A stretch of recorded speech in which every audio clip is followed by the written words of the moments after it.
We agreed to conceal the identities of the alleged victims in this case. They fear not only for their current jobs, but for their family members in China. You're about to see an alleged pattern of sexual harassment and assault, and a company that appears to have taken years to stop it.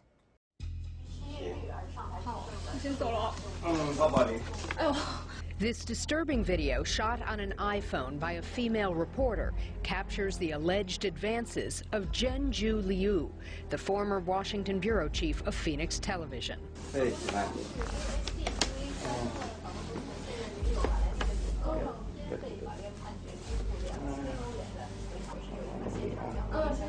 The reporter struggles throughout the video.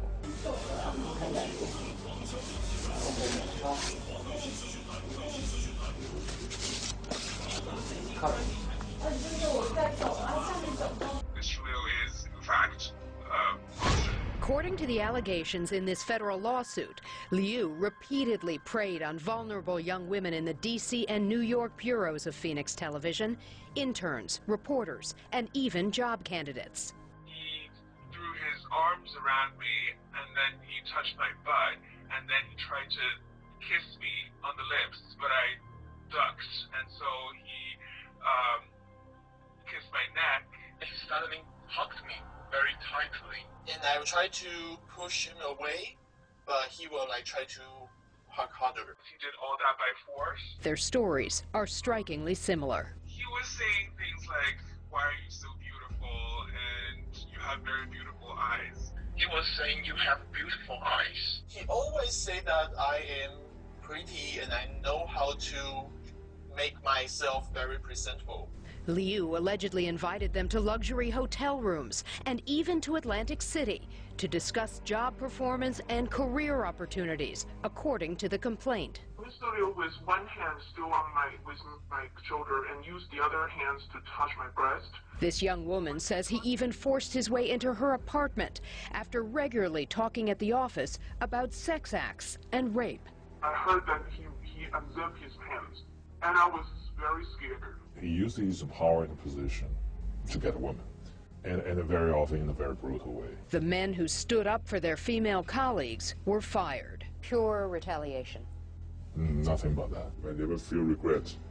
If I chose again, I would choose to support this female victim again. The federal complaint alleges Phoenix Television knew about Liu's predatory behavior for as long as 8 years, but did nothing until late last year, when Liu was removed.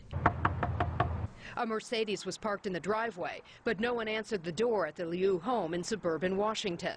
One day later, Liu called us from China and said we'd frightened his adult children and neighbors by stopping by.